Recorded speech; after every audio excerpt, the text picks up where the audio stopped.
Israel is at war with an extreme Islamist axis in the face of an attack from Iran and its proxies. Foreign Minister Israel Katz is calling on the world to stand with the Jewish state. Meanwhile, recent Hezbollah strikes on northern Israel are raising concerns the terror group might be spearheading Iran's assault. Chris Mitchell reports from Jerusalem. As Israel prepares for an attack from Iran, Hezbollah drones and rockets injured 19 people and ignited fires across northern Israel earlier this week. Some experts believe Hezbollah may lead the attack on Israel with backing from Iran. On Wednesday, Israel's government released figures on the war with Hezbollah since October 9th. Hezbollah fired more than 7,500 rockets toward Israel, launched over 180 drones. 62 civilians and soldiers have been killed. More than 62,000 have been displaced from their homes, and 98 villages, cities, and towns in the north have been evacuated.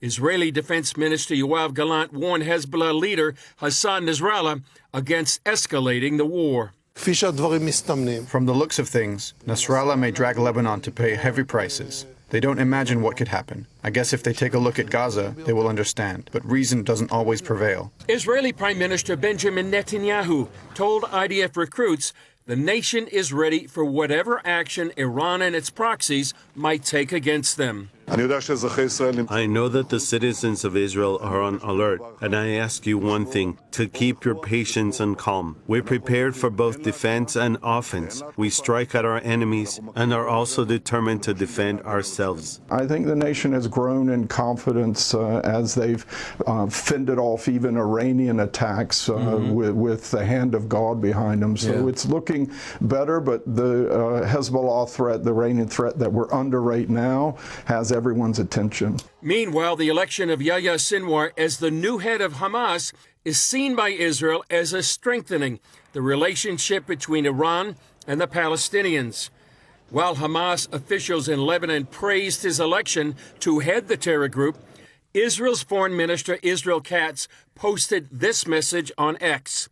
The election of Yahya Sinwar as the leader of Hamas must send a clear message to the world that the Palestinian issue is now completely controlled by Iran and Hamas. Without Israeli action in Gaza, the area would fall entirely under Hamas control. The world must see reality as it is and support Israel, which currently stands at the forefront of the battle against the Iranian and extremist Islamist axis. Sinwar masterminded the October 7th massacre of 1,200 Israelis and the kidnapping of more than 250. And a new report from the U.S. Director of National Intelligence says Iran has undertaken activities that better position it to produce a nuclear device if it chooses to do so. It added, Tehran has the infrastructure and experience to quickly produce weapons-grade uranium at multiple facilities. Chris Mitchell, CBN News, Jerusalem. Thank you, Chris. We heard Israel is warning Hezbollah and Iran against further escalation in this imminent attack the world has been waiting for. Seems Blinken and the Biden administration seem to think that negotiation and diplomatic efforts may be helping. We will see. An interesting footnote to this is many world leaders are hoping that Iran may be changing its mind if indeed the blast that took out Hamas leadership last week was done by a remote-controlled bomb in a covert operation as opposed to an attack that would kill many Iranians. So we will see. But based upon the positioning of many military assets around the world and evacuations being planned to take place, all this may be false hope.